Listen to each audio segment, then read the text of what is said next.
Hey everyone, hope you're doing great. Welcome back to my channel.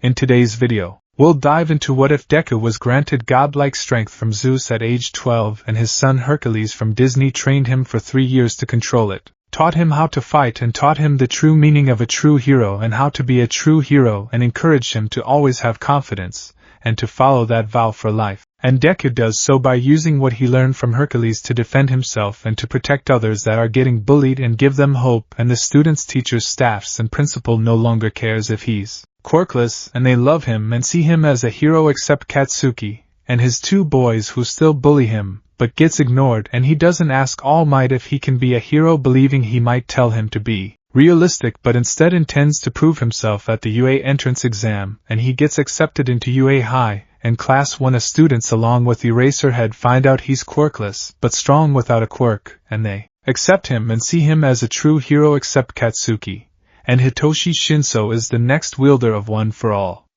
Smash that subscribe button, and be sure to peek at the description below. Let's begin. The scent of scorched paper and caramelized sugar hung heavy in the humid afternoon air. It was a smell that 12-year-old Izuku Midoriya had come to associate with only one thing: failure. Or, more accurately, his own perceived worthlessness in a society that valued human beings strictly by the genetic lotteries they had won at birth. The alleyway behind Aldera Junior High was shadowed, the setting sun blocked by the towering brick walls of the school building. Dust motes danced in the sparse shafts of golden hour light, disturbed by the sudden, violent impact of a body hitting the pavement. Izuku hit the ground hard, his elbows scraping agonizingly against the rough asphalt. A sharp gasp tore from his throat, quickly followed by a wet cough as the breath was driven from his small, fragile lungs. He scrambled backward, his yellow sneakers squeaking against the dirt, until his back hit the cold, unforgiving bricks of the alley wall. There was nowhere left to run. Looming over him were 3 silhouettes, their features obscured by the glare of the setting sun, save for the crimson, glowing sparks popping from the palms of the boys standing front and center. Katsuki Bakugo. You really don't get it, do you, Deku? Katsuki's voice was a low, dangerous growl, vibrating with an irritation that seemed woven into his very DNA. He took a slow, deliberate step forward, the explosions in his hands growing louder, popping like miniature firecrackers. Pop, crackle. Hiss. You're a pebble. A roadblock. You're a quirkless nobody who doesn't know when to just lay down and give up. Izuku squeezed his eyes shut, his hands instinctively coming up to protect his face. Kaken, please, he whispered, his voice trembling so violently he could barely form the syllables. I wasn't trying to show you up. The teacher called on me. Shut up, Katsuki barked, kicking Izuku's dropped backpack. The canvas tore slightly, and a familiar, charred notebook spilled out onto the dirty ground. It was Izuku's hero analysis for the future number 9. The very sight of it seemed to enrage Katsuki further. Katsuki knelt down, his ruby-red eyes narrowing as he picked up the notebook. He held it between his fingers, smoke curling from his palms. Hero analysis, Katsuki sneered, the words tasting like poison in his mouth. You still think you can play in the big leagues? You think a weak, frail, quirkless loser like you can stand on the same stage as me? I'm going to be the number 1 hero. I'm going to surpass All Might, and I won't have the only blemish on my perfect origin story be the fact that I shared a classroom with a pathetic defect like you. Katsuki clapped his hands together with the notebook trapped between them. A loud boom echoed through the alley. Izuku flinched, a quiet sob escaping his lips. When Katsuki pulled his hands apart, the notebook was completely blackened, the pages fused together into a smoldering, unrecognizable clump of ash and ruined dreams. He tossed it casually over his shoulder, where it landed in a murky puddle near a rusty dumpster. Take a hint, Deku, Katsuki said, his voice dropping the overt rage for something much crueler: cold indifference. You want to be a hero so bad? Maybe you should pray you get a quirk in your next life, and take a swan dive off the roof. The 2 lackeys flanking Katsuki snickered, trading amused glances. Izuku felt his heart stop. The cruelty of the words pierced deeper than any explosion ever could. It wasn't just bullying anymore. It was a total dismissal of his right to exist. Katsuki turned his back, shoving his hands into his pockets, his posture slouched and arrogant. "Come on. I'm done wasting my time with this trash. Let's go to the arcade." The three boys walked away, their laughter echoing off the brick walls, growing fainter and fainter until the alley was left in crushing, suffocating silence. Izuku remained on the ground for a long time. His knees were bleeding. His uniform jacket was scorched and torn at the shoulder. The physical pain was a dull ache, but the agony in his chest felt like a gaping wound. He slowly pulled his knees to his chest, wrapping his bruised arms around his legs, and buried his face in his knees. He didn't cry. Not right away. He was too numb. A quirkless defect. The words echoed in his mind, playing on an endless, torturous loop. In a world where 80% of the population possessed some kind of superhuman ability, Izuku was part of the rapidly shrinking minority of the mundane. He didn't breathe fire. He couldn't float. He couldn't pull objects to his hand. He was just normal. And in this world, being normal was the ultimate sin. Slowly, shakily, Izuku pushed himself off the ground. Every muscle protested. He limped over to the puddle and looked down at his ruined notebook. He didn't bother picking it up. What was the point? Katsuki was right. It was just a stupid, childish delusion. Izuku slung his torn backpack over his shoulder and began the long walk home. He didn't take the main streets. He couldn't bear the thought of seeing people using their quirks. A mother using telekinesis to carry groceries. A businessman elongating his legs to catch a train. A pro-hero soaring through the sky to thunderous applause. The vibrant, superhuman world was a party he hadn't been invited to, and the bright lights only made the shadows he walked in feel darker. He wandered aimlessly, his feet carrying him away from the bustling heart of Mizudafu and toward the older, forgotten outskirts of the city. The concrete buildings gradually gave way to older wooden structures, the paved roads turning into uneven cobblestone paths. Eventually, Izuku found himself standing at the base of a steep, moss-covered stone staircase. At the top, partially hidden by the dense canopy of ancient cedar trees, sat a small, abandoned shrine. The red torii gate at the entrance was faded and chipping, the wood weathered by decades of rain and neglect. Izuku felt a strange pull toward it. His legs moved on their own, carrying him up the hundreds of steep steps. By the time he reached the top, he was gasping for air, his lungs burning, his legs trembling from exertion. The shrine was small, a modest wooden structure with a worn offering box and a fraying bell rope. The courtyard was overtaken by weeds and fallen leaves, bathed in the deep, melancholic blue of twilight. It was utterly isolated. Completely alone. Just like him, Izuku dropped his backpack. It hit the wooden deck of the shrine with a hollow thud. He collapsed onto his knees in front of the offering box. The silence of the forest was absolute, save for the gentle rustling of the cedar leaves in the wind. And finally, the dam broke. Tears, hot and bitter, spilled over his freckled cheeks. He slammed his small, bruised fists against his thighs, his body shaking with the force of his sobs. All the repressed pain, the humiliation, the sheer, crushing unfairness of his existence came pouring out of him in a torrent of anguish. Why? Izuku choked out, his voice cracking, slicing through the quiet of the ancient forest. Why me?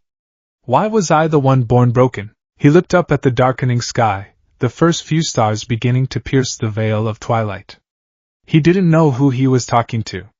God, the universe, fate, it didn't matter. He just needed someone to hear him. I don't care about fame, he yelled, his voice raw. I don't care about money, or having my face on a billboard, or being on the news. I don't want to be a hero so people will cheer for me. He slammed his hands onto the wooden floorboards of the shrine, bowing his head until his forehead rested against the cold wood. I just want to help, he sobbed, his voice breaking into a desperate, wretched whisper. I see people hurting. I see people crying. And I want to be the one who reaches out. I want to tell them that everything is going to be all right. But how can I? How can I protect anyone when I can't even protect myself?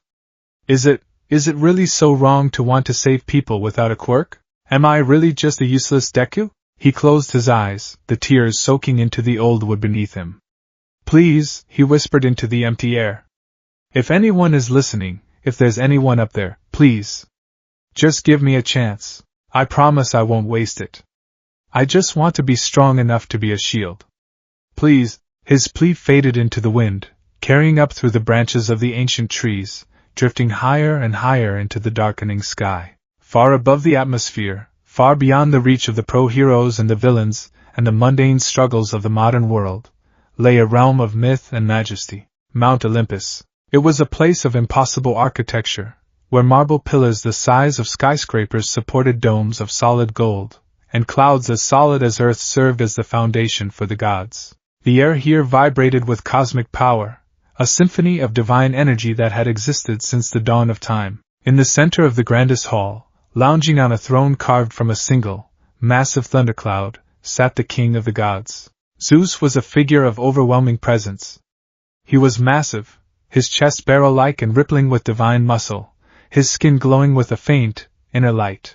His hair and beard were made of literal, swirling storm clouds, shifting from bright, jovial white to booming, tempestuous gray depending on his mood. He wore a toga of pure, shimmering gold, and casually twirled a jagged, crackling lightning bolt between his colossal fingers like a baton.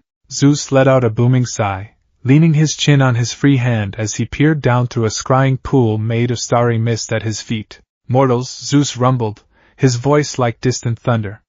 "They never cease to amuse me, and yet, they never cease to exhaust me." He had been watching the Earth closely over the last few centuries.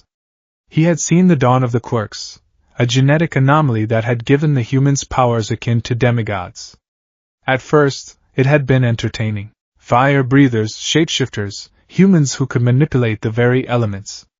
It was like watching a grand, chaotic play. But lately, Zeus had grown disheartened. The humans had taken these gifts and built a society of vanity. They had monetized heroism. They paraded around in flashy costumes, performing for cameras, obsessed with rankings and popularity. The word hero had lost its meaning. It was no longer about sacrifice or the goodness of one's heart.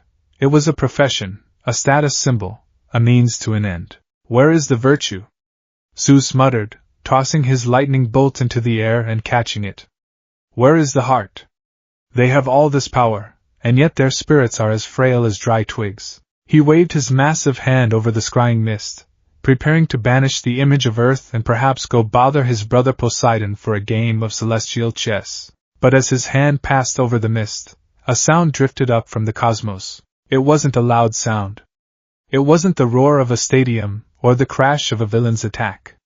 It was a small, fragile, desperate sound. A prayer. Zeus paused. His cloudy eyebrows knitted together. He leaned forward, peering deeper into the mist. The swirling cosmos parted, zooming down, past the clouds of Earth, past the bustling cities, down to a forgotten, overgrown shrine hidden in a cedar forest. There, kneeling on the cold wood, was a 12-year-old boy. He was small, battered, and weeping. Zeus listened. He heard the boy's prayer. "I don't care about fame. I don't care about money. I just want to help. I want to be a shield." Zeus's eyes widened slightly. He reached out with his divine senses, piercing past the boy's physical form and looking directly into his soul. What the king of the gods saw made him catch his breath. In a world filled with souls that glowed with arrogance, greed, and vanity, this boy's soul was a pure, blinding, unblemished gold. It was a heart so utterly selfless, so deeply compassionate, that it rivaled the greatest heroes of antiquity. There was no darkness in him.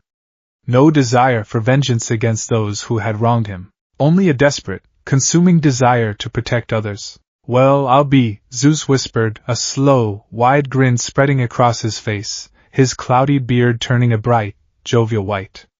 "Now that is a hero." Zeus stood up, his massive frame towering over the scrying pool. The hall around him crackled with sudden, electric energy. He looked down at the weeping boy, his eyes softening with a profound, paternal warmth. "You ask for a chance, little mortal?"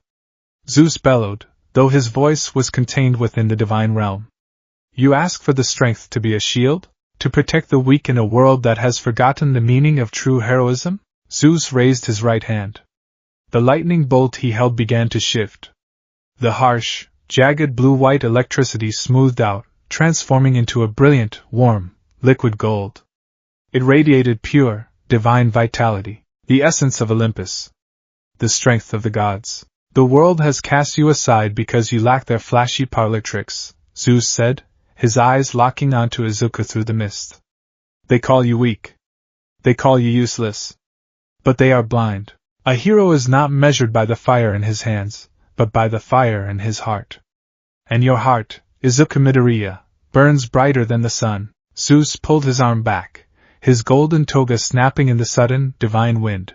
I cannot change your society, Zeus declared. But I can give you the tools to change it yourself. Bear this gift well, my boy. Show them the true measure of a hero. With a mighty, booming laugh, Zeus hurled the golden bolt. It did not travel through the sky like normal lightning. It bypassed the physical realm entirely, a streak of pure, silent, divine light that crossed the cosmos in less than a heartbeat. Back at the shrine, Izuku was still crying, his head bowed, his hands gripping his knees. He felt so cold. The evening chill was settling in, and the shadows of the cedar trees were growing long and menacing. He took a deep, shuddering breath, preparing to stand up, to wipe his tears, and to walk home to his mother and pretend everything was fine. Suddenly, the world went completely, utterly silent. The wind stopped blowing. The leaves stopped rustling. Even the distant, muffled hum of the city ceased to exist. Izuku opened his eyes. The shadows had vanished. The entire shrine, the trees, the cobblestone path, everything was bathed in an impossibly bright, warm, golden light. It didn't cast shadows, it seemed to radiate from the very air itself. Before Izuku could even process the sudden change, the golden light converged above him, striking him square in the chest. There was no sound. There was no explosion. There was no pain. Instead, Izuku felt a sensation unlike anything he had ever experienced. It was as if someone had poured liquid sunlight directly into his veins. A wave of unimaginable, overwhelming warmth flooded his body. He gasped, his eyes flying wide open as the golden energy surged through his nervous system, wrapping around his bones, weaving into his muscle fibers, rewriting the very fabric of his mortal biology. The bruises on his knees faded into nothingness. The scrapes on his elbows vanished, leaving smooth, unblemished skin. His breathing, previously ragged and shallow from his crying, became deep, effortless, and powerful. For a single, breathless second, Izuku felt as though he could hear the heartbeat of the entire planet. He felt tethered to the earth, grounded, yet incredibly, impossibly light. And then, as quickly as it had appeared, the golden light vanished. The wind returned, rustling the cedar leaves. The distant hum of the city crept back into his ears. The twilight shadows reclaimed the shrine. Izuku collapsed forward, catching himself on his hands and knees, panting heavily. Sweat beaded on his forehead, but he wasn't cold anymore. He felt a thrumming, vibrating energy beneath his skin, a pulse of raw, unimaginable power that seemed completely alien to his small, frail body. What was that? Izuku whispered to the empty courtyard. He looked at his hands. They looked the same. The same freckles, the same slight calluses from holding his pen too tightly. He felt his face, his chest. Everything seemed normal, but at the same time, everything felt profoundly different. The air felt thinner, easier to pull into his lungs. His body felt completely devoid of fatigue. Slowly, carefully, he stood up. He grabbed his backpack from the floorboards. As he lifted it, he frowned. Had his bag always been this light? It felt like he was holding a feather. He slung it over his shoulder, still bewildered. Was it a hallucination? He muttered, rubbing his eyes. Did I hit my head when Kaken pushed me? Shaking his head, Izuku decided he needed to get home. His mother Inko would be worried sick. He turned away from the shrine, walking back down the steep stone steps. As he descended, he noticed something odd. The stairs, which had been a grueling, exhausting climb just an hour ago, felt like nothing. He practically floated down them, his legs moving with a springy, effortless grace. He reached the bottom in record time, not even slightly out of breath. Okay, that's weird, Izuku muttered, his analytical mind kicking in. He began walking back toward his neighborhood, taking the alleys to avoid the main streets. His mind was racing, trying to categorize the golden light, the sudden healing, the boundless energy. Could it be a late-blooming quirk?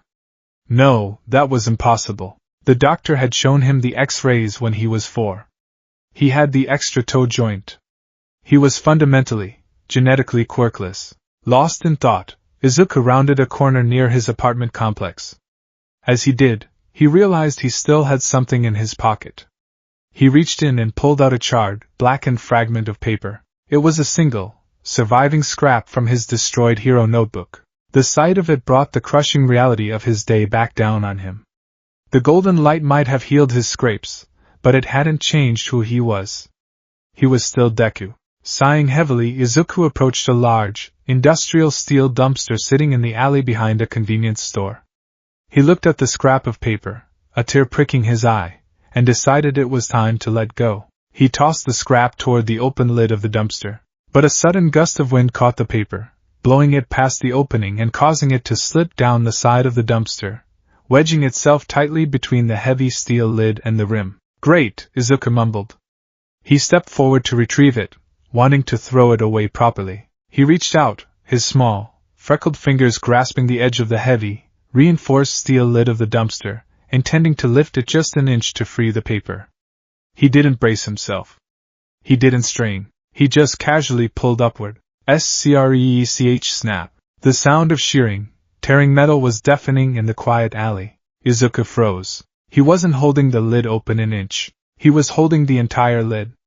All 300 pounds of solid, reinforced industrial steel.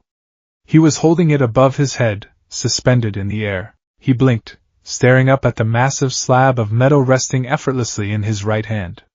He looked down at the dumpster. The heavy steel hinges hadn't just broken, they had been completely ripped out of the base, the metal twisted and shredded like wet tissue paper. Izuku's brain short-circuited. Izuku eloquently stated to the empty alley. He looked at his right arm. It wasn't bulging with sudden muscle. He didn't feel any strain. Holding a 300-pound steel lid felt exactly the same as holding a piece of cardboard. Panic, cold and sharp, spiked in his chest. Oh my God, Izuku breathed, his eyes wide with absolute terror. Oh my God, oh my God, oh my God. He tried to put the lid back. He lowered his arm, trying to carefully set the massive piece of steel back onto the ruined dumpster. But his hands were shaking violently with panic. As he set the lid down, his fingers accidentally squeezed the edge of the steel. The metal buckled instantly beneath his grip, leaving perfect, deep indentations of his fingerprints crushed into the reinforced steel. Izuku shrieked, jumping backward and letting go of the lid. It crashed to the ground with a thunderous clang, shaking the pavement and setting off a nearby car alarm. Izuku stumbled back, hitting the brick wall of the convenience store. He stared at his hands as if they belonged to a monster. What was happening? What was wrong with him? Had he been hit by some kind of villain's quirk? Was he mutating? He grabbed his right wrist with his left hand, trying to steady his shaking, but as his fingers squeezed his wrist in his panic, he felt the immense, terrifying density of his own grip. If he squeezed any harder, he felt like he could crush his own bones. Help, Izuku whimpered, sliding down the brick wall until he was sitting on the pavement, pulling his knees to his chest and staring at his terrifying hands. Someone. I don't know what's happening. I don't know what to do. He squeezed his eyes shut, waiting for the pro-heroes to arrive, waiting to be arrested for property damage, waiting to wake up from this bizarre, terrifying nightmare. But the sirens didn't come. Instead, the alleyway began to change. The harsh, yellow glare of the street lamp at the end of the alley flickered and died. The shadows deepened, but only for a second. Slowly, the same warm, golden light that Izuku had seen at the shrine began to bleed into the alleyway. It didn't come from a source. It just materialized, illuminating the dirty bricks and the cracked pavement in an ethereal, celestial glow. Izuku slowly opened his eyes, squinting against the soft, radiant light. He looked up toward the sky, and his jaw dropped. Descending from the starry night sky was a creature out of a fairy tale. It was a horse, but it was magnificent, pure white, with a flowing mane and, most impossibly, a massive, beautiful pair of feathered wings. The creature beat its wings silently, creating a gentle breeze that rustled Izuku's messy green hair. As the winged horse touched down gently on the cracked pavement of the alley, Izuku realized it wasn't alone. Sitting astride the creature was a man. The man swung his leg over the horse and hopped down, his boots touching the ground with a soft thud. He stood up straight, and Izuku had to crane his neck to take him in. He was incredibly tall, easily dwarfing All Might in pure, statuesque proportion. He possessed a physique that looked like it had been carved from marble by a master sculptor. Broad shoulders, a massive, barrel chest, and arms thick with powerful, defined muscle. He wore a tunic of dark leather and gold armor, a brilliant blue cape cascading from his shoulders and billowing gently in an unseen wind. His hair was a striking, vibrant shade of orange, swept back and held in place by a golden headband. But what struck Izuku the most wasn't the man's impossible size or his bizarre attire. It was his face. He had a strong, chiseled jaw and a heroic profile, but his expression was incredibly warm, boyish, and disarmingly friendly. His bright blue eyes crinkled at the corners as he looked down at Izuku, offering a brilliant, perfect smile that exuded absolute confidence and absolute kindness. Izuku was frozen. He couldn't speak. He couldn't move. He was a 12-year-old quirkless boy sitting in an alleyway with a shredded dumpster, staring at a winged horse and a man who looked like a literal god. The man walked forward, the golden light seeming to radiate from his very skin. He stopped a few feet away from Izuku, resting his hands on his hips. "Hey there," the man said. His voice was deep, resonant, and remarkably casual. He spoke Japanese, but there was an ancient, melodic lilt to his words. "Sorry for the flashy entrance. Pegasus always likes to make a dramatic landing." The winged horse, Pegasus, let out a soft whinny and trotted over, nuzzling its soft nose against Izuku's frozen cheek. Izuku just stared, his mouth opening and closing like a fish.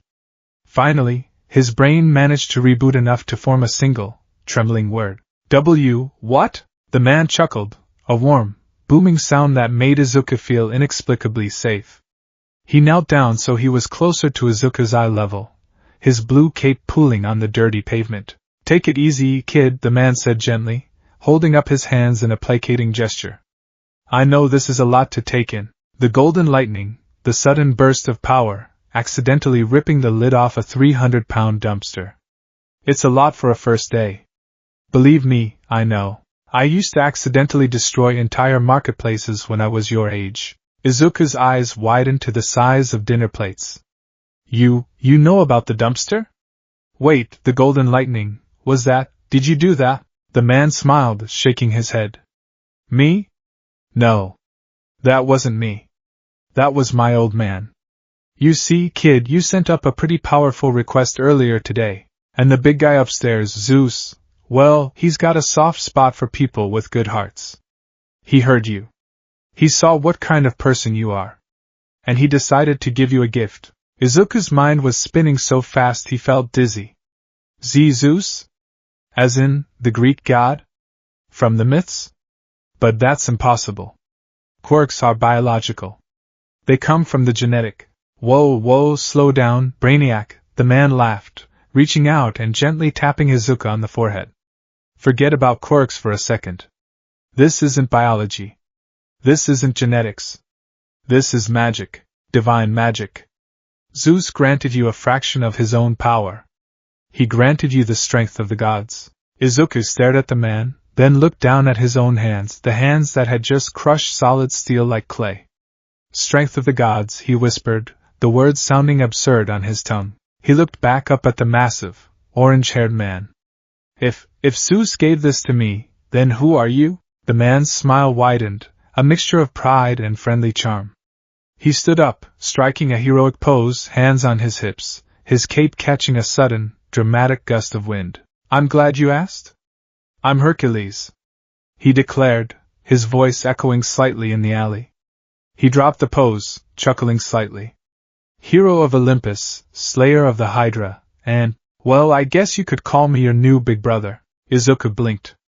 "Hercules," he repeated flatly. "The one and only." Hercules beamed, patting his massive chest. Izuku's hyper-analytical brain, overwhelmed by trauma, panic, and an influx of impossible information, decided this was the perfect moment to completely shut down. His eyes rolled back in his head, and he fainted, slumping sideways onto the pavement. When Izuku came to, he was no longer sitting on the cold pavement.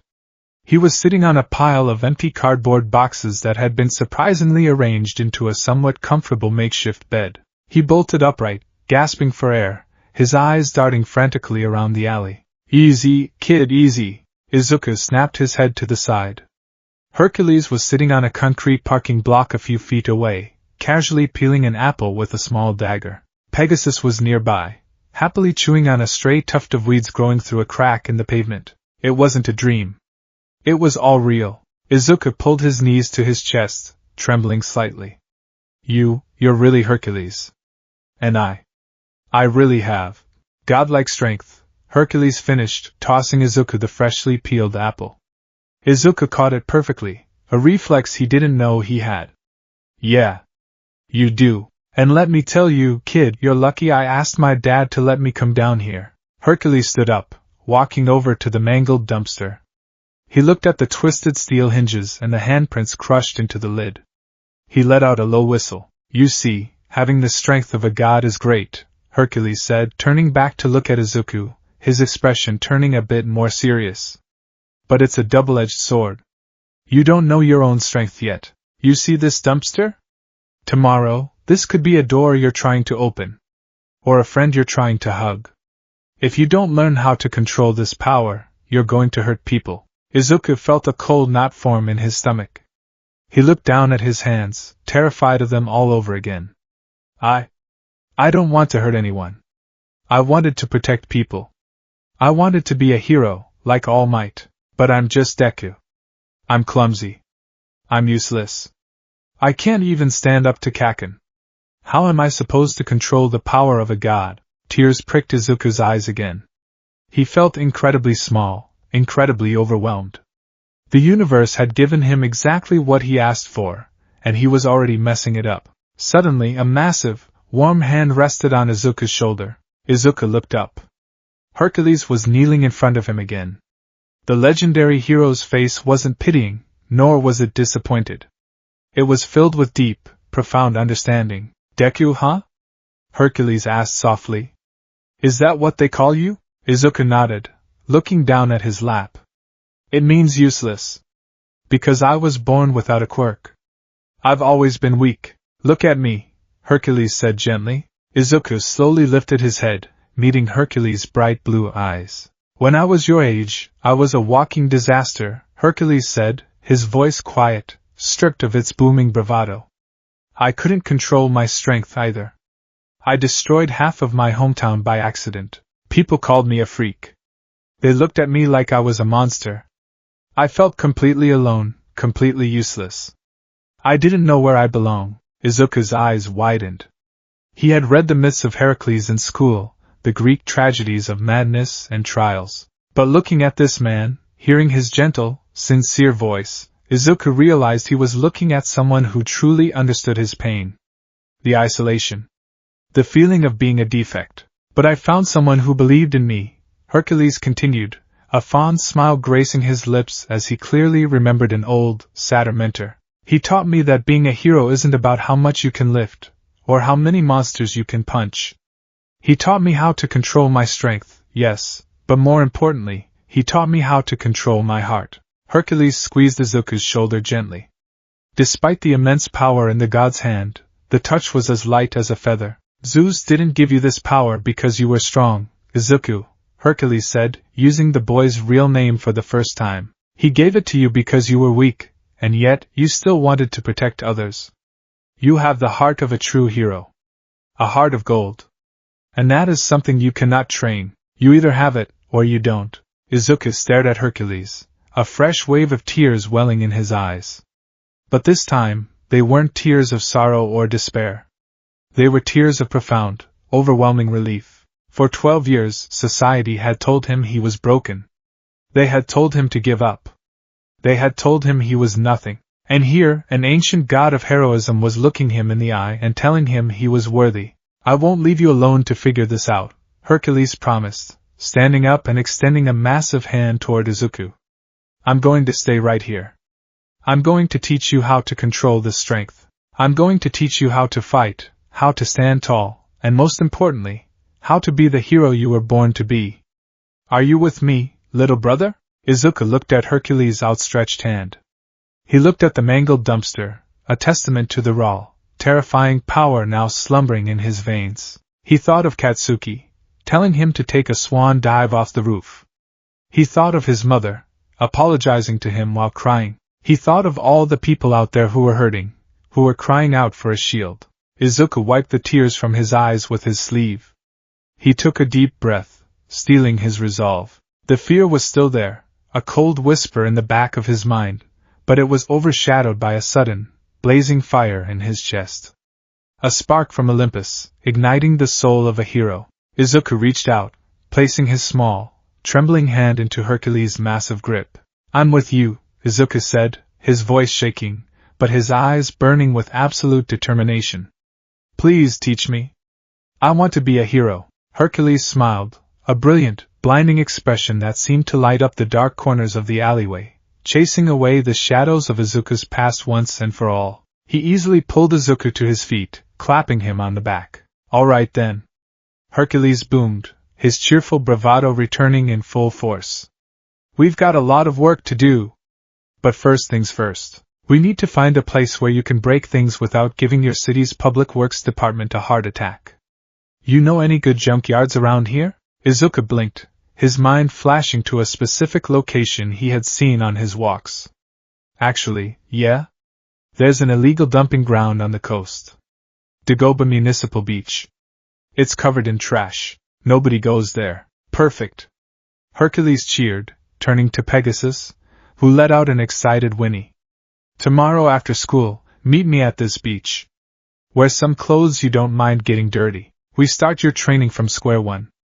We're going to turn you from a zero to a hero." Izuku nodded, a genuine, albeit nervous, smile breaking across his face for the first time all day. "Okay. Dagoba Beach. Tomorrow." Hercules gave him a two-finger salute, then effortlessly vaulted onto Pegasus's back. "See you tomorrow, kid." "And Izuku?" Izuku looked up.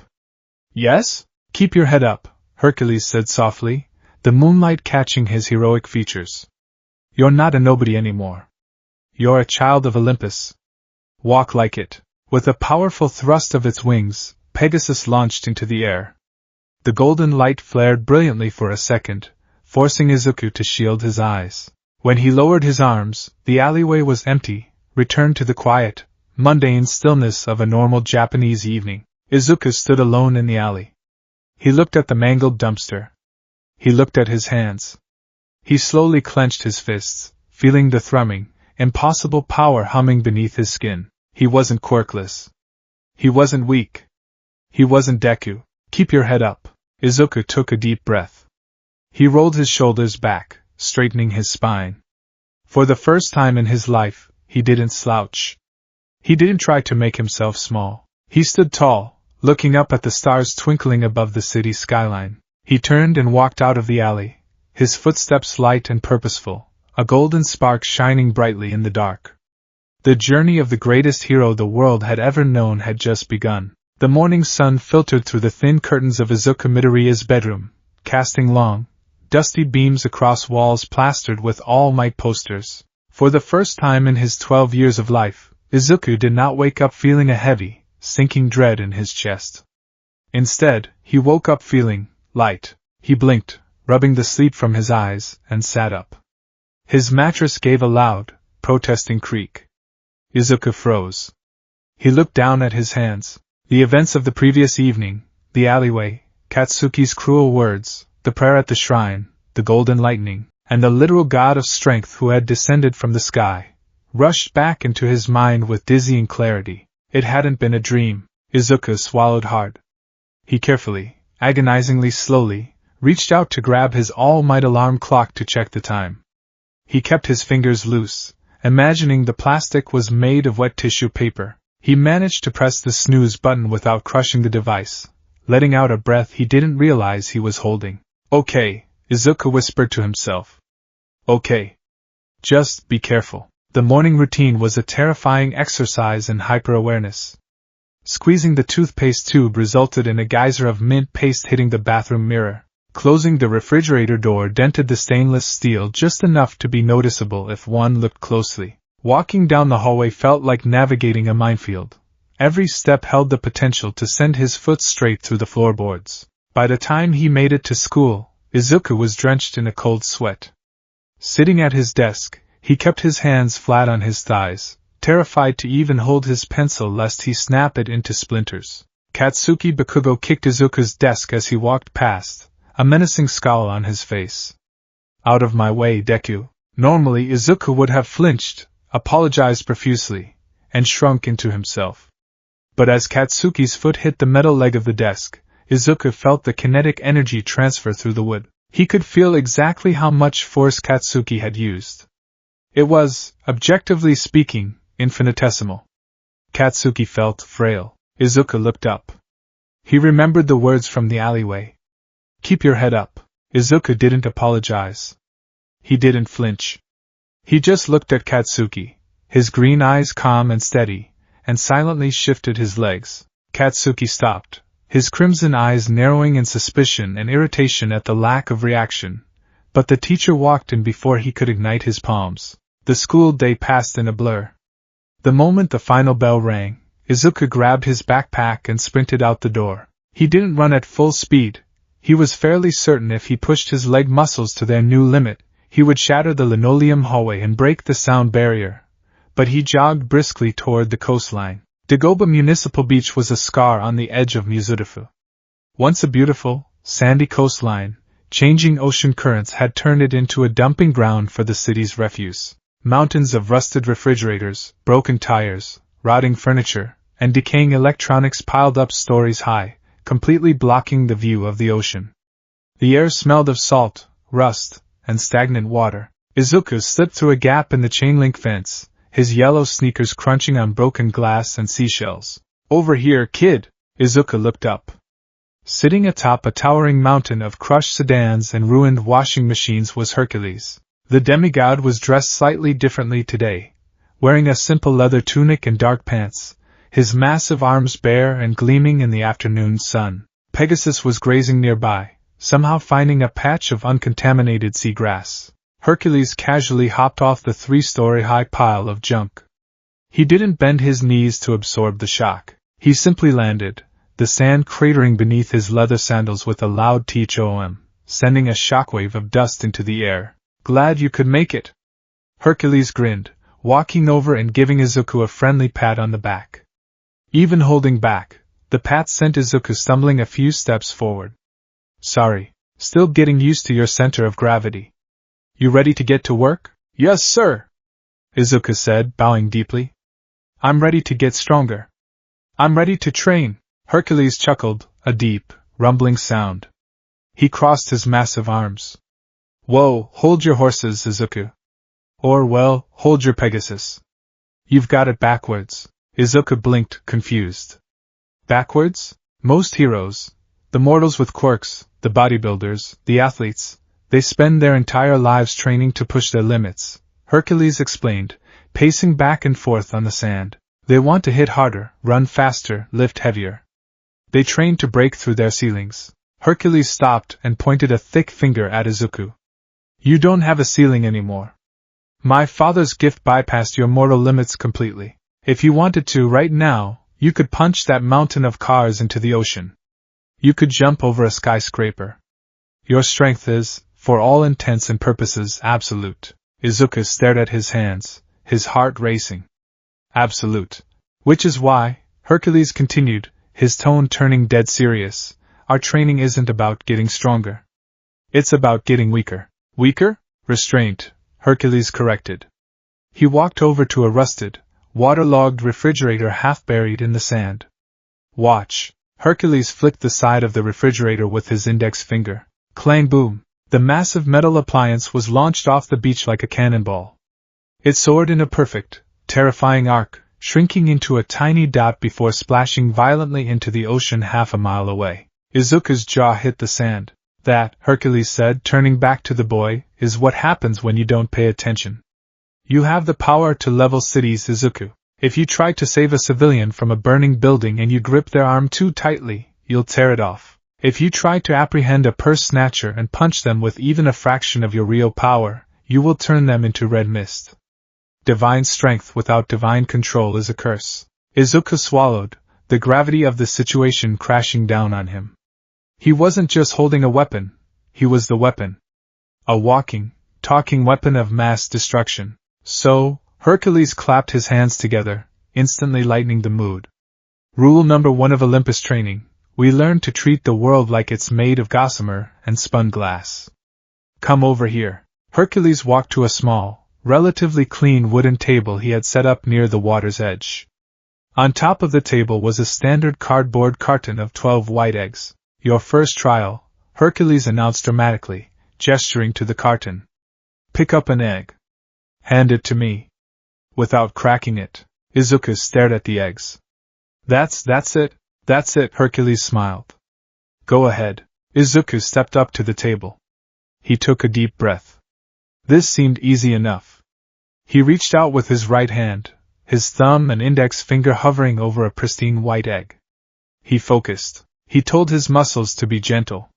He lowered his fingers and pinched the sides of the egg to lift it. Crack squelch. The egg instantly exploded. Yolk and egg whites splattered across Izuku's hand and the table. He hadn't even felt resistance.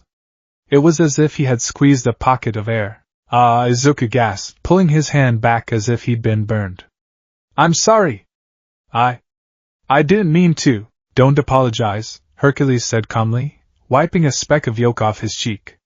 Try again. Izuku wiped his hand on his pants. He tried the left hand this time. He moved even slower. Millimeter by millimeter. His fingers touched the smooth shell. He tried to apply just enough friction to lift it. Crunch. Another egg, pulverized into paste. Izuku's breathing grew ragged. The anxiety that had plagued him his whole life, the fear of messing up, of being a disaster, of being Deku, began to bubble up in his throat.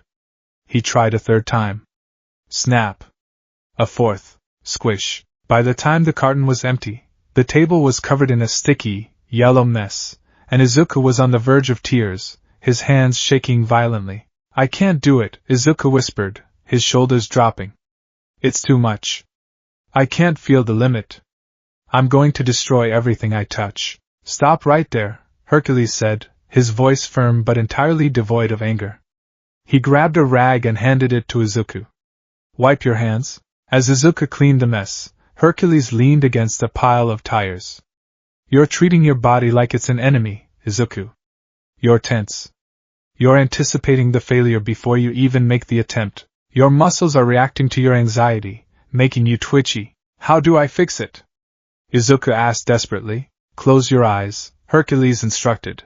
Izuku obeyed. Listen to the ocean. Hercules' voice was a low, soothing rumble. Listen to the waves hitting the shore. Feel the wind on your face. You're hyper-focused on your hands, but your strength isn't just in your hands. It's in your chest. Your spine. Your mind. You have to harmonize with it. Hercules reached out and placed a massive hand flat against the center of Izuku's chest. Take a breath. Draw the air in. Feel the golden spark my father gave you. It doesn't want to destroy. It wants to protect. Tell the power that the egg is alive. Tell it to be gentle. Izuku took a deep, shuddering breath. He closed his eyes tighter. He imagined the golden light that had enveloped him at the shrine. He pictured it flowing through his veins, warm and bright. He didn't lock it away. He embraced it, asking it to soften, to soothe. Open your eyes, Hercules whispered. Izuku did. Hercules had produced a single, fresh egg from a pocket.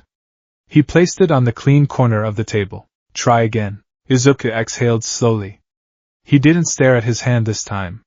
He kept his eyes on the egg, imagining it was a fragile, injured civilian. He reached out. He let his fingers brush the shell. He felt the minute texture of the calcium. He applied pressure, but not from his muscles, from his intent. He lifted his hand. The egg rose from the table, perfectly intact, cradled safely between his thumb and forefinger. Izuku let out a choked gasp of joy. I did it!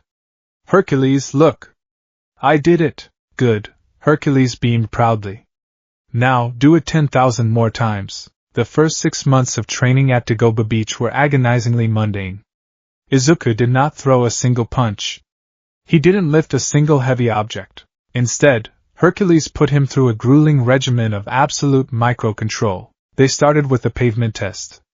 Hercules noticed that whenever Izuku was startled, he would step backward, and his heel would crack the concrete beneath the sand. Weight distribution, Hercules lectured, drawing diagrams in the wet sand with a stick. Your body mass hasn't changed, but your muscular density and kinetic output have skyrocketed. When you walk, you have to imagine you are walking on rice paper. For weeks, Izuku practiced walking across a large sheet of thin, rusted sheet metal Hercules had laid out. If Izuku stepped too heavily, his foot would punch right through the rusted metal. He learned to roll his steps, heel to toe, absorbing his own shock, letting his godlike muscles act as infinite dampeners. He learned to open soda cans without ripping the tops off. He learned to write with a pencil without snapping the graphite. He learned to hug his mother, Inko, without crushing her ribs, which was the most terrifying test of all. Every time she wrapped her arms around him, crying about how much he was growing, Izuku had to dial his strength back to zero, turning his arms into limp noodles to ensure her safety. But slowly, surely, the alien power inside him began to feel like his own. The golden spark settled deep into his bones. He no longer had to consciously think about not breaking things. His subconscious adapted, setting a baseline of extreme restraint. As Izuku entered his second year of junior high, at 13 years old, his physical appearance began to change. He didn't grow into a massive, hulking bodybuilder like Hercules. Instead, the divine energy refined what he had. He remained relatively lean, but his muscles became dense, corded steel. His baby fat melted away, revealing a physique that looked like a perfectly sculpted gymnast. His posture completely changed.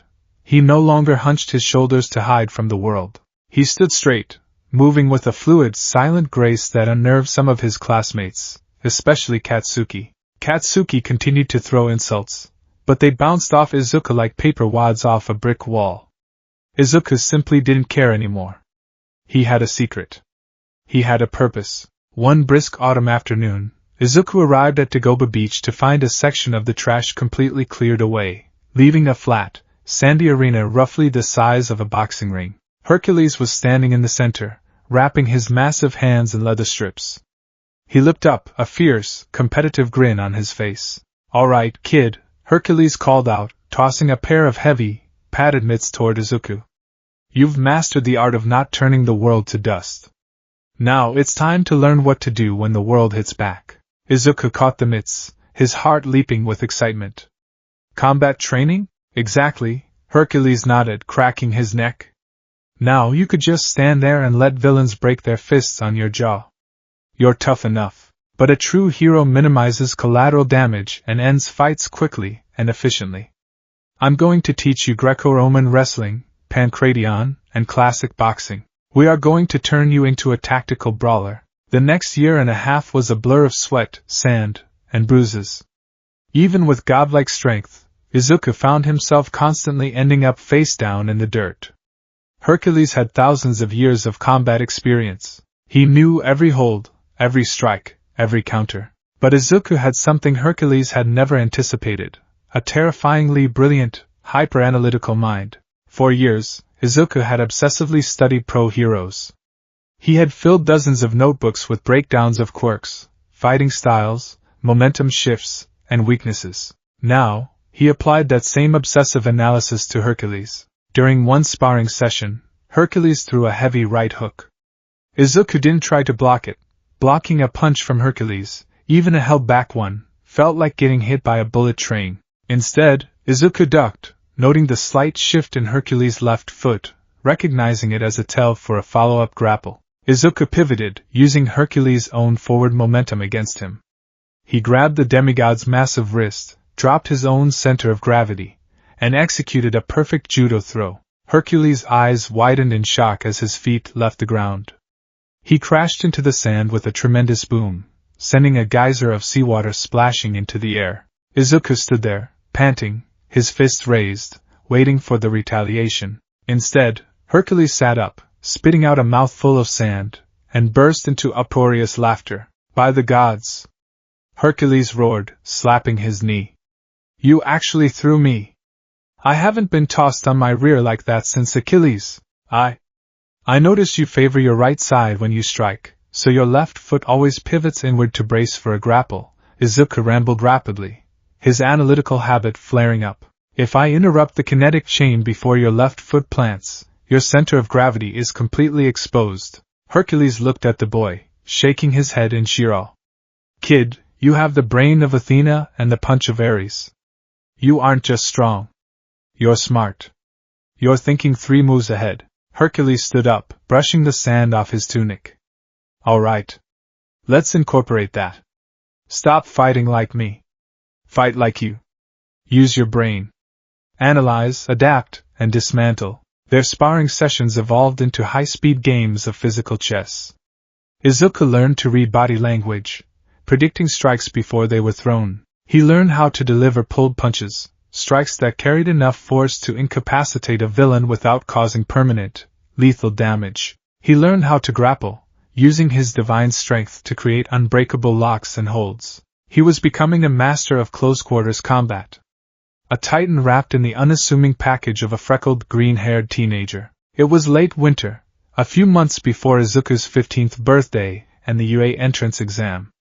The sun had set long ago, casting Dagoba Beach into deep shadows. A biting wind whipped off the ocean, but neither Izuku nor Hercules felt the cold. They sat around a rusted metal barrel, a warm fire crackling inside, illuminating their faces in dancing orange hues. Pegasus was asleep a few yards away, tucked behind a pile of old washing machines to block the wind. Izuku was staring into the flames, poking the embers with a piece of rebar. He was quiet. Despite his incredible physical progress, despite his newfound control, there were still ghosts lingering in his mind. Hercules noticed. The demigod took a bite of a roasted fish he had caught earlier, chewing thoughtfully before tossing the bone into the fire. You're quiet tonight, kid, Hercules observed, his voice soft, blending with the crackle of the wood. You did great today. Your footwork is flawless. But your mind is somewhere else. Izuku sighed, resting his chin on his knees. I was just thinking about middle school. About Aldera. My final year is almost over. And then... UA. The big leagues, Hercules nodded. You nervous? A little, Izuku admitted. He looked down at his scarred, calloused hands. It's not the physical part. I know I can pass the exam. It's the people. When I look at Katsuki, or the other kids, I still feel that instinct. The instinct to look at the floor. To apologize for existing. I've stopped physically flinching, but inside, my heart still stutters. Izuku looked up at Hercules, his green eyes reflecting the firelight, filled with a lingering, vulnerable shame. How do you do it, Hercules? You're so confident. You smile, and everyone just knows everything is going to be okay. You never doubt yourself. How do I get that? Hercules stared at Izuku for a long moment. Then, he let out a slow, self-deprecating chuckle. He set his skewer down and leaned forward, resting his elbows on his massive knees. Izuku, do you know my story? The real one, not just the myths your teachers talk about. A little, Izuku said. You're the son of Zeus. You're the greatest hero of Greece. I am now, Hercules said softly. But I wasn't born a hero. I wasn't even raised on Olympus. Izuku tilted his head, surprised. You weren't? No, Hercules shook his head, looking deep into the flames, his blue eyes distant as he recalled memories thousands of years old. I was kidnapped as a baby. I was turned mortal. Well, mostly mortal. I kept the strength. I was raised by human farmers in a tiny, nowhere village. Hercules picked up a stick and tossed it into the fire. I was a freak, Izuku. I didn't fit in. I was clumsy. I was too big, too strong. Every time I tried to help, I made things worse. Once, I tried to help a man catch a runaway cart in the town square. I ended up destroying the entire marketplace. The whole town turned against me. They called me a menace. A disaster. Izuku's breath hitched. He had never imagined the legendary Hercules experiencing the exact same humiliation he had. I remember running away, Hercules continued, his voice barely above a whisper.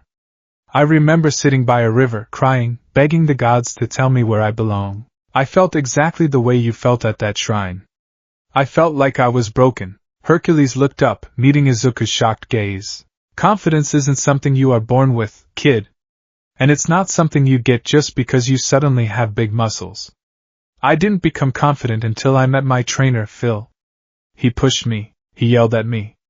But most importantly, he believed in me.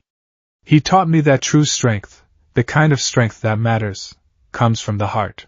Hercules reached across the fire and placed his hand on Izuku's shoulder. The warmth of his grip was more comforting than the fire. You stutter. You second-guess yourself. You carried the scars of 12 years of people telling you that you were worthless, Hercules said, his voice firm, thick with emotion. But you know what I see when I look at you? I see a kid who had the weight of the world on his shoulders, and instead of letting it crush him, he decided to carry it. Tears pricked Izuku's eyes, but he didn't wipe them away. You have a god's strength, Izuku. But you have a mortal's compassion.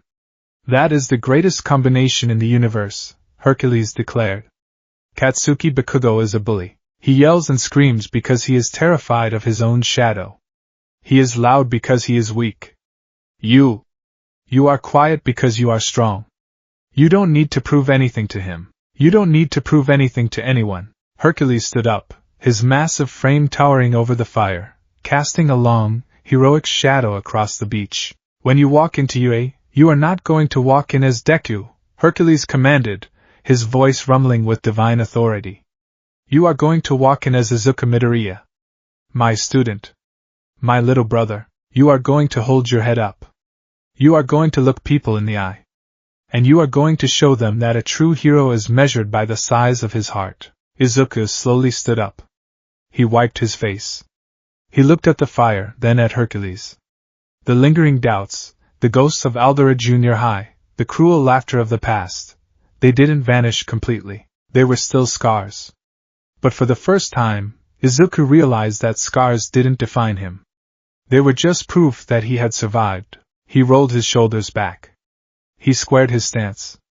He looked up at Hercules, his green eyes burning with a fierce, unbreakable resolve. I will, Izuku promised, his voice steady, devoid of any stutter.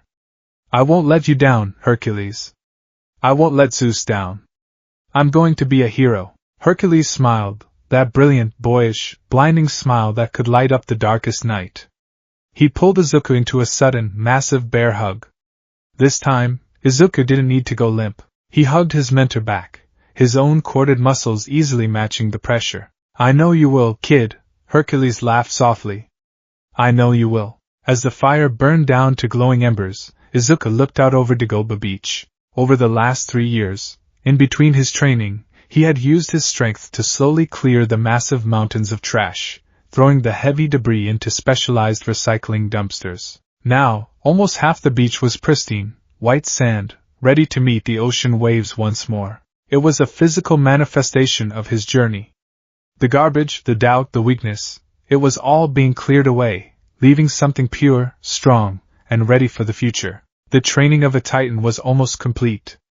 It was time for the world to meet the hero he was meant to become. The morning air over Muzidafu was crisp, carrying the salty, invigorating tang of the ocean.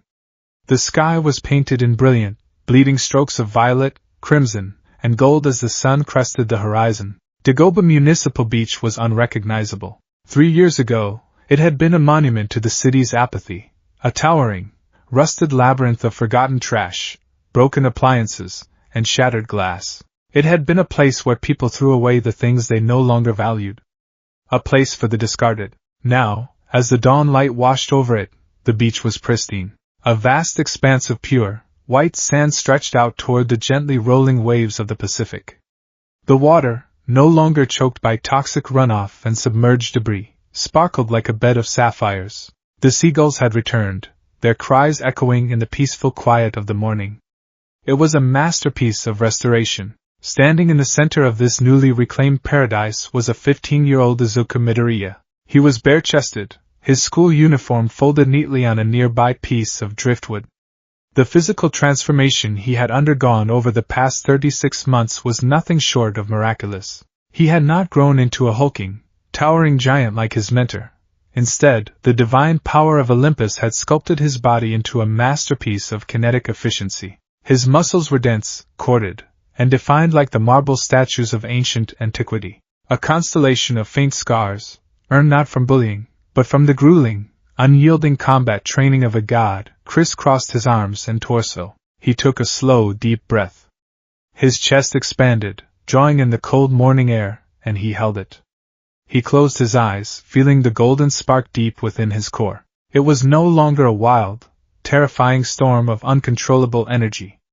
It was a calm, steady hearth fire, warming his blood, responding to his every conscious and subconscious command. "Focus, kid!" A voice boomed like thunder. "The villains aren't going to wait for you to finish your meditation." Izuku's eyes snapped open. Hercules was already airborne, descending from the sky like a meteor. The demigod had leaped from a rocky outcropping 50 yards away, his massive fist pulled back, a jovial, competitive grin plastered across his face. 3 years ago, Izuku would have frozen in terror, his mind short-circuiting at the sight of hundreds of pounds of divine muscle hurtling toward him. Today, Izuku didn't even blink. His hyper-analytical mind mapped the trajectory of Hercules' strike in a fraction of a millisecond. He calculated the wind resistance, the angle of descent, and the center of gravity of his massive opponent. Instead of stepping back, Izuku stepped forward. He planted his left foot firmly in the sand, dropping his hips into a perfectly grounded martial arts stance. As Hercules' fist rocketed toward his face, Izuku brought his right arm up, keeping his palm open. He didn't try to stop the kinetic energy. He caught the wrist, rotated his shoulders, and used Hercules' own immense momentum against him. With a localized burst of his godlike strength, Izuku pivoted, throwing Hercules over his shoulder. Boom! Hercules crashed into the beach. The impact sent a shockwave of displaced air tearing across the sand, kicking up a massive dust cloud and parting the shallow ocean water near the shoreline. A crater, 10 feet wide and 3 feet deep, formed beneath the demigod's back. Silence fell over the beach, save for the sound of the sand settling and the water rushing back to fill the void. Izuku stood at the edge of the crater, his chest heaving slightly, a bright, confident smile on his face. He extended a hand down into the dust cloud. A booming, joyous laugh echoed from the crater. A massive hand reached up, clasping Izuku's forearm.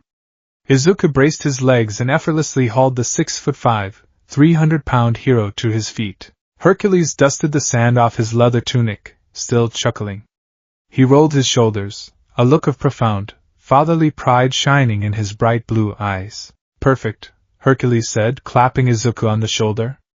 The impact would have shattered a normal man's collarbone, but Izuku barely swayed. "Absolutely perfect, Izuku. You didn't waste an ounce of energy. You redirected the kinetic chain flawlessly.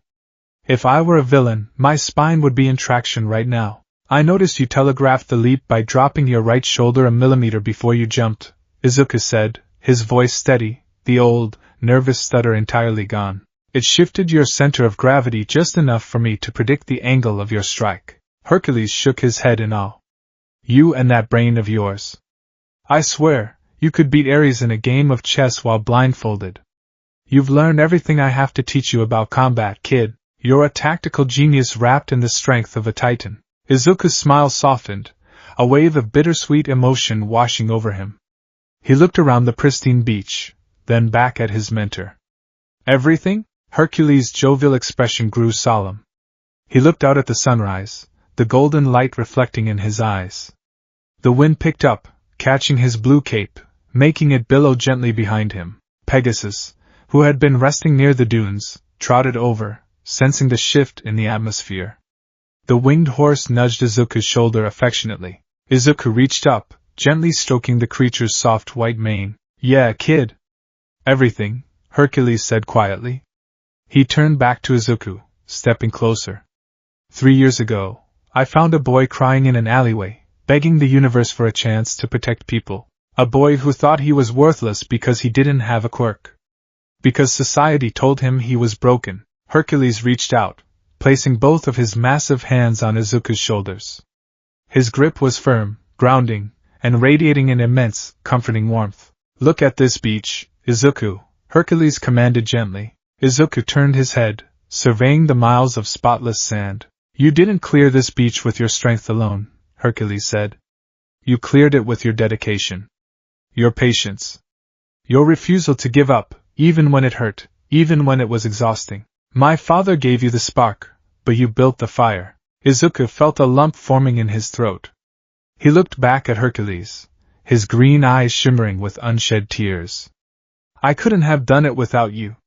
You believed in me when no one else did. You taught me how to stand up. I just showed you what was already there. Hercules smiled, a gentle, melancholic curve of his lips. He let go of Izuku's shoulders and took a half-step back. The air around the demigod began to shimmer, a faint, golden aura bleeding into the morning light. Izuku's breath hitched. He knew what was happening. The time had come. I have to go back now, Izuku, Hercules said, his voice resonating with divine timbre. Olympus needs me. But before I leave, I need you to listen to me very carefully. This is the final lesson, the most important one. Izuku straightened his posture, wiping his eyes with the back of his hand, giving his mentor his undivided attention. Hercules raised a hand, pointing a thick finger directly at the center of Izuku's chest. You are going to walk into a world of pro-heroes, Hercules said, his voice carrying the weight of ancient history. You are going to see people who can fly, who can shoot fire, who can level buildings with a thought. You are going to see a society that ranks its saviors on billboards and popularity polls. They measure a hero by the size of their strength, by the flashiness of their power, and by the loudness of their victories. Hercules took a step closer, his blue eyes piercing directly into Izuku's soul. Do not let them corrupt you, Hercules urged, his tone fierce and uncompromising. Do not let their vanity become your reality. A true hero, a hero of Olympus, a hero of the people, isn't measured by the size of his strength. He is measured by the strength of his heart. It is the willingness to sacrifice, the compassion to comfort the weeping, and the courage to stand between the innocent and the dark, even if you are terrified. Hercules lowered his hand, his expression softening into an expression of absolute love and pride. You have the heart of a true hero, Izuku Midoriya. Never lose it. Never let them convince you that you need to be anything other than exactly who you are. Tears spilled over Izuku's eyelashes, tracking down his freckled cheeks. He didn't try to hide them. He wasn't ashamed of his emotions anymore. He felt the profound truth of Hercules' words vibrating in his very bones. Izuku bowed his head, placing his right fist over his heart. I vow it, Izuku swore, his voice thick with emotion but ringing with unbreakable conviction. I swear on my life, Hercules. I will never forget. I will use this strength to be a shield. I will measure my worth by the people I save, and the hope I give them.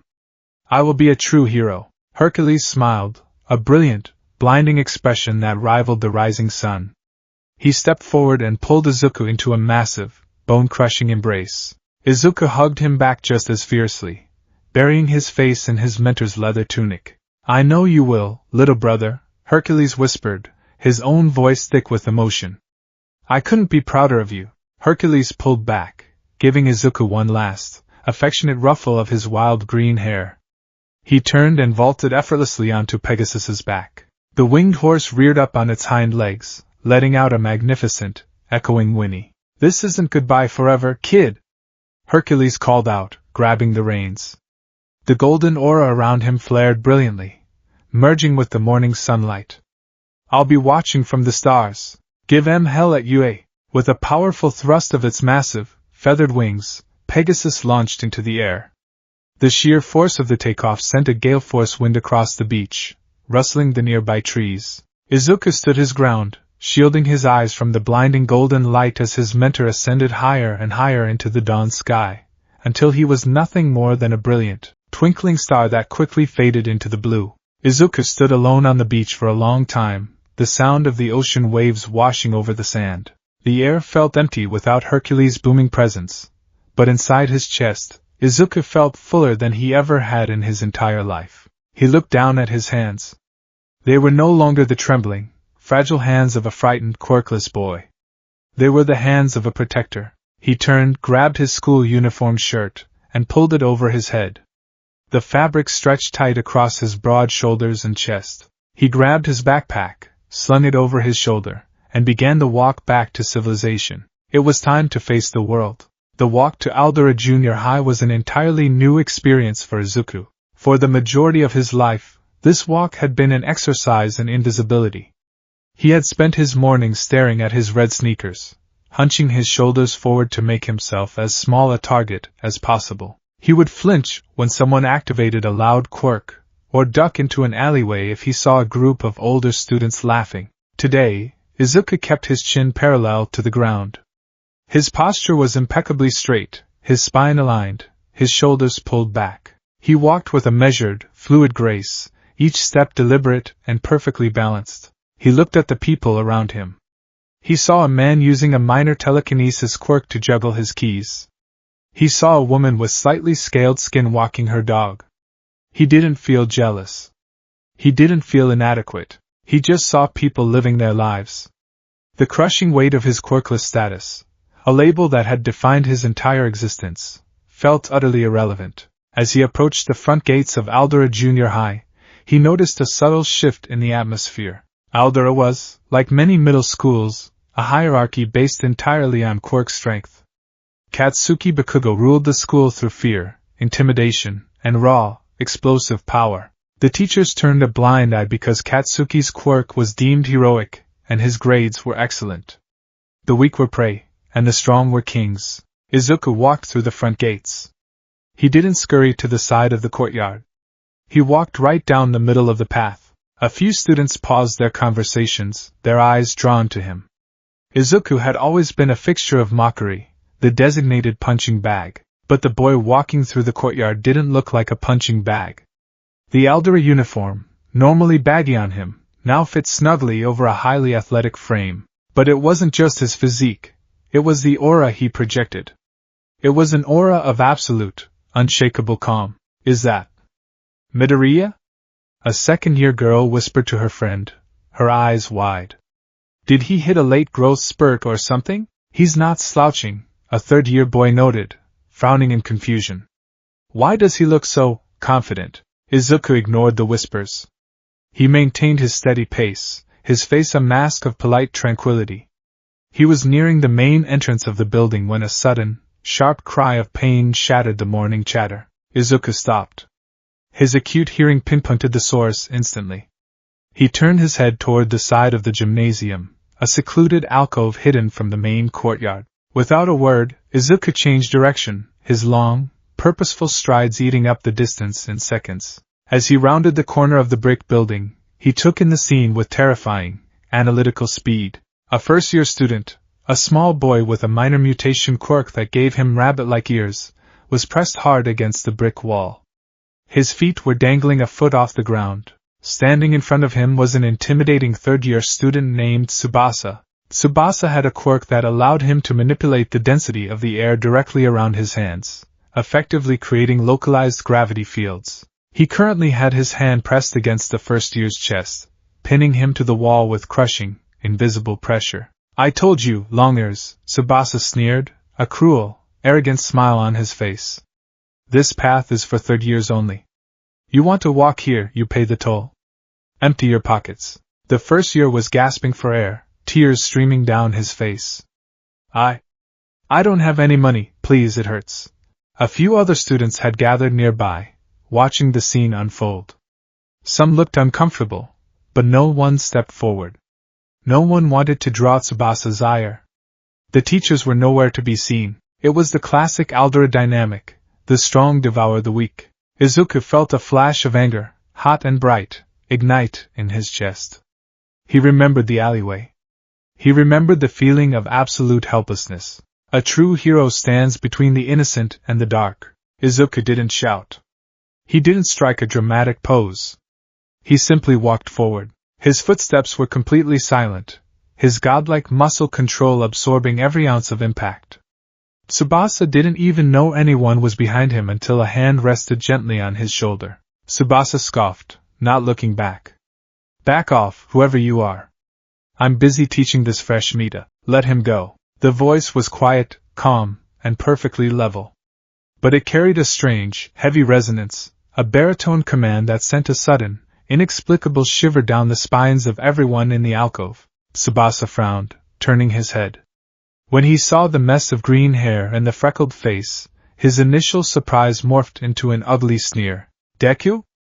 Tsubasa laughed, completely dropping his guard. Are you serious? The quirkless reject is trying to play hero.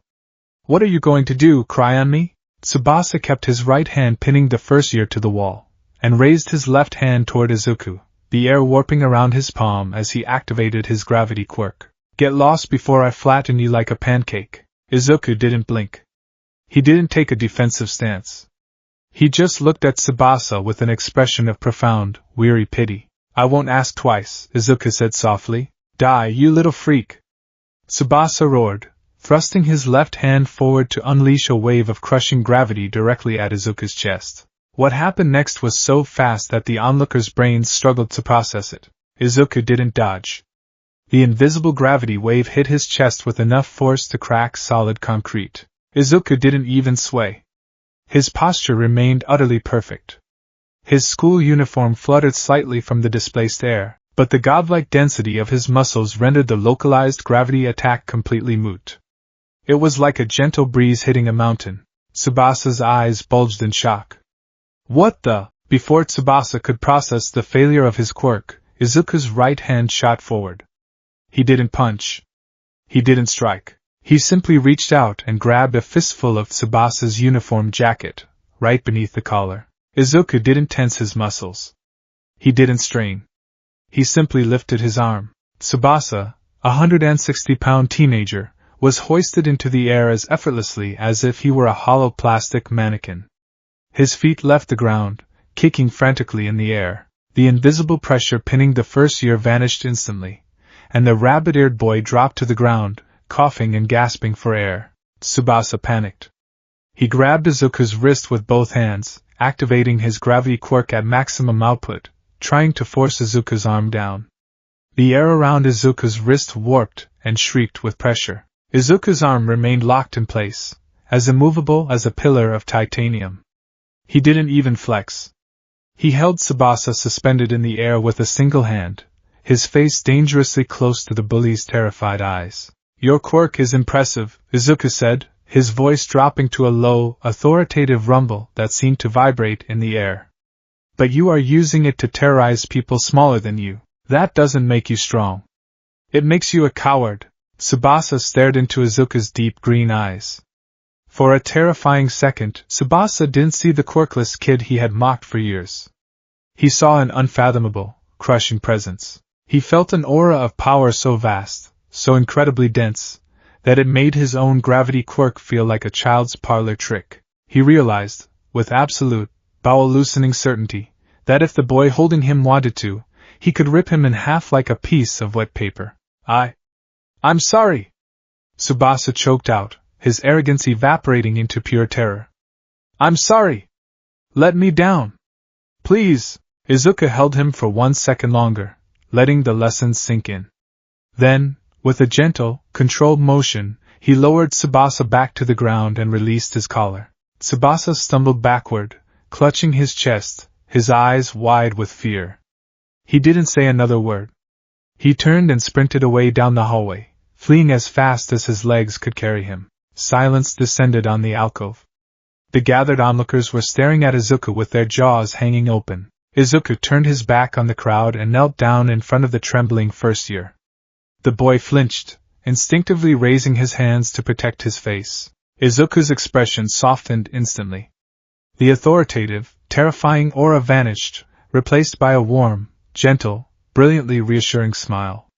It was a smile he had practiced. A smile he had learned from a god. It's okay, Izuku said softly, his voice returning to its normal, friendly pitch. He reached out, his movements slow and telegraphed, and gently rested a hand on the boy's shoulder. He's gone. Are you hurt? The first year looked up, tears still in his eyes, staring at the older boy in awe. He shook his head slowly. And no. I'm okay. You saved me. I'm glad, Izuku beamed, standing up and offering the boy his hand. The first year took it, and Izuku pulled him to his feet with perfect, feather-light care. My name is Izuku Midoriya. If anyone bothers you again, you come find me. Okay? The boy nodded fiercely, wiping his eyes. Thank you, Midoriya-senpai. Izuku patted his shoulder, then turned and walked calmly toward the main building.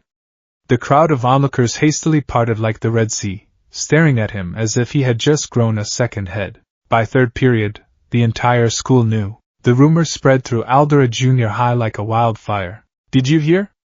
Deku took down Tsubasa. He didn't even use a quirk. He just lifted him with one hand.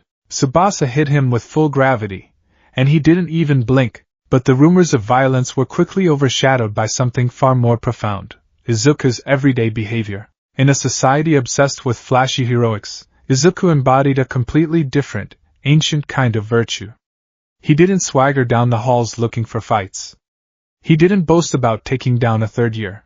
Instead, he radiated a calm, helpful presence that completely altered the ecosystem of the school. During lunch, the janitor was struggling to carry a massive stack of broken, wooden cafeteria tables toward the disposal bin. Without a word, Izuku jogged over, smiled politely, and took the entire stack, weighing easily over 400 pounds, into his arms.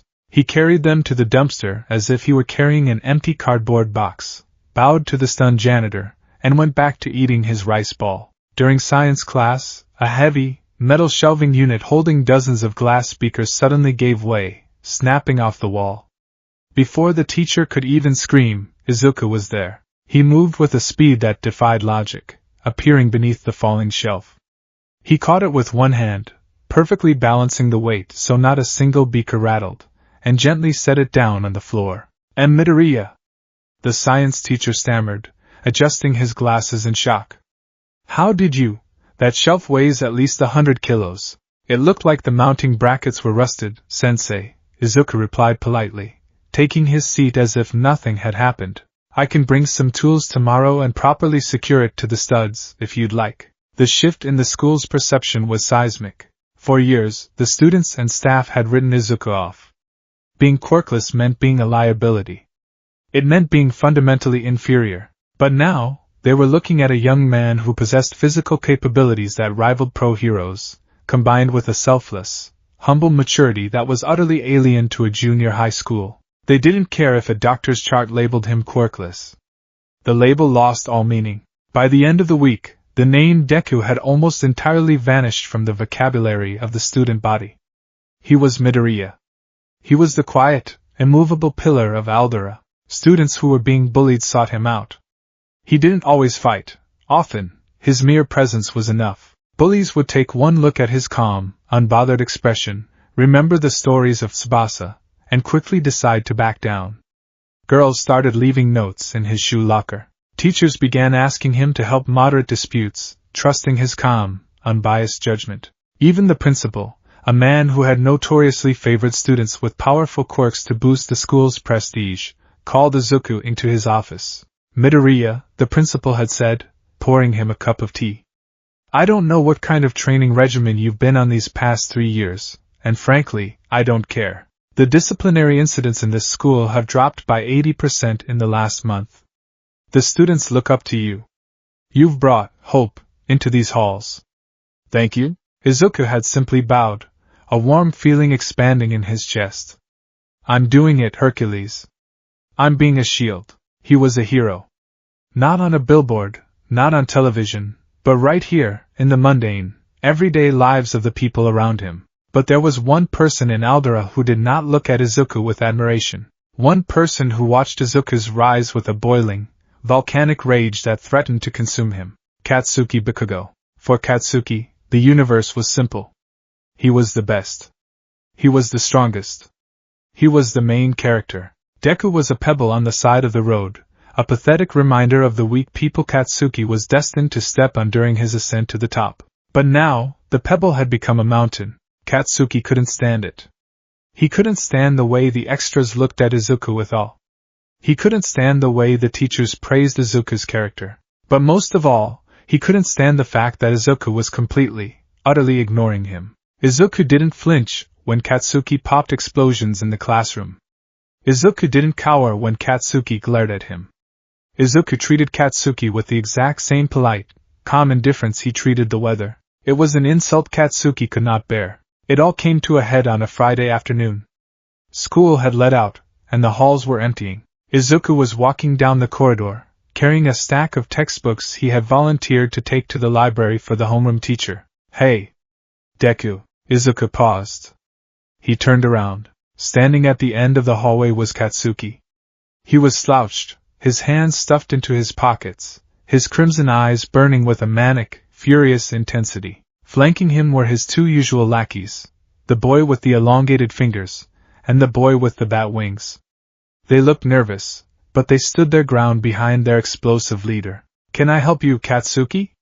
Izuku asked, his voice pleasant and even. The use of his first name, without the fearful, stuttering Kaken moniker, made a vein throb in Katsuki's forehead. "Don't play dumb with me, you quirkless piece of trash," Katsuki snarled, taking a slow, menacing step forward. Small sparks ignited in his palms, casting sharp, dancing shadows across his face. "I don't know what kind of steroids you're taking. I don't know what kind of pathetic tricks you used on Tsubasa. But you're not fooling me. You're still the same useless, weak little pebble you've always been." Izuku sighed internally. He looked at Katsuki. 3 years ago, he would have seen a terrifying monster.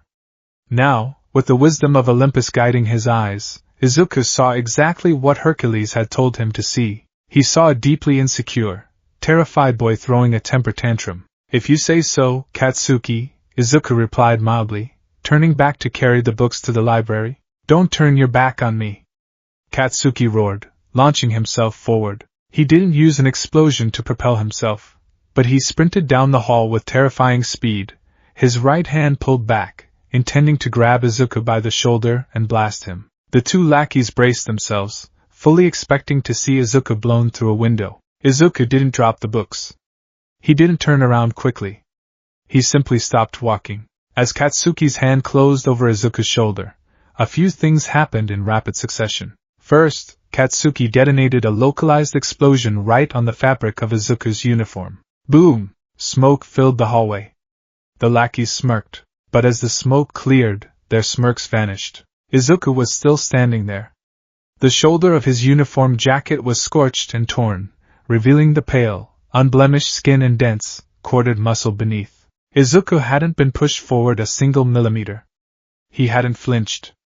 The explosion had impacted him with all the force of a gentle sneeze. Katsuki's eyes widened in sheer, unadulterated shock. His hand was still resting on Izuku's bare shoulder. He pushed down, trying to exert his physical strength, trying to force Izuku to his knees. It was like trying to push down a bridge support beam. Izuku slowly turned his head. He looked at Katsuki's hand, then looked up into Katsuki's wide, trembling red eyes. There was no anger in Izuku's gaze. There was no arrogance. There was only a profound, quiet strength. "Are you finished?" Izuku asked gently. Katsuki's breath caught in his throat. He couldn't speak. The sheer, terrifying density of the boy standing in front of him shattered his worldview in a fraction of a second. The reality of the power disparity was absolute. Izuku shifted the stack of heavy textbooks to his left arm, holding them effortlessly against his hip. He reached out with his right hand. Katsuki instinctively flinched, expecting a retaliatory punch. He squeezed his eyes shut, but the punch never came. Instead, Izuku's hand fell gently onto Katsuki's shoulder. Izuku didn't use a fraction of a percent of his power. He merely let the natural, resting weight of his godlike musculature rest upon his childhood bully. To Katsuki, it felt as though someone had just unhooked a grand piano from a crane and dropped it directly onto his collarbone. Katsuki gasped, all the air rushing out of his lungs. His knees instantly buckled under the immense, crushing, invisible weight. He collapsed downward, hitting the linoleum floor of the hallway hard on both knees, entirely unable to support the weight of Izuku's simple, friendly pat. Izuku stood over the kneeling Katsuki.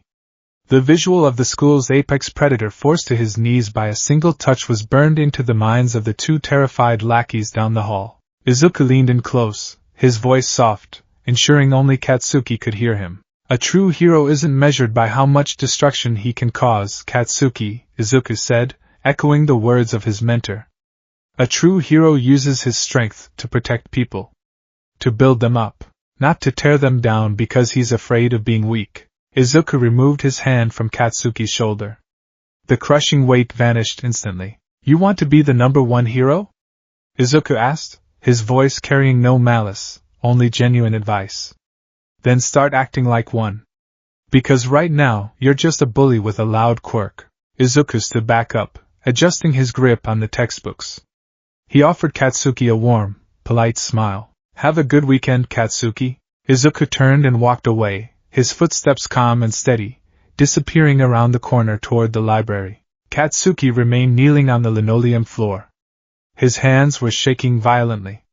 He stared down at his palms, the palms that sweat nitroglycerin, the palms that had made him a king. For the first time in his life, he realized how utterly, pathetically insignificant they were. The two lackeys slowly approached, their faces pale.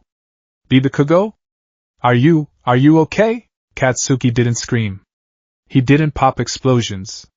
He just knelt there in the quiet hallway, the shattered remnants of his pride scattered on the floor, completely eclipsed by the shadow of the titan who had just walked away. Izuku Midoriya did not ask for respect. He did not demand fear. He simply existed, an immovable object with a heart of gold, carrying the will of Olympus into a world that desperately needed a true hero. The measure of the boy had been taken, and the scales had broken under his weight.